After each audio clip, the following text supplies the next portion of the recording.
شعلها لك على الحديده ازاي؟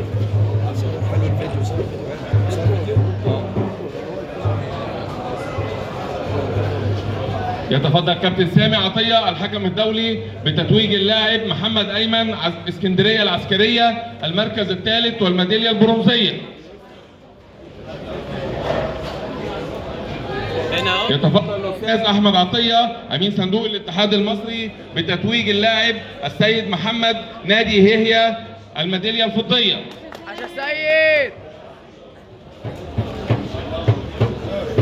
يتفضل الدكتور جاسر الشاعر رئيس نادي بور فؤاد بتتويج اللاعب محمد احمد فوزي نادي الترسانة المركز الاول والميداليه الذهبيه.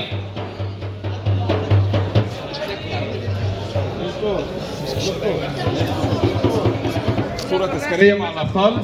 اتفضل.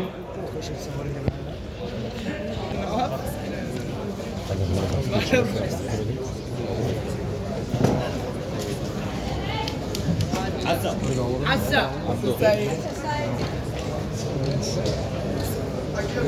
شكرا. اتفضل.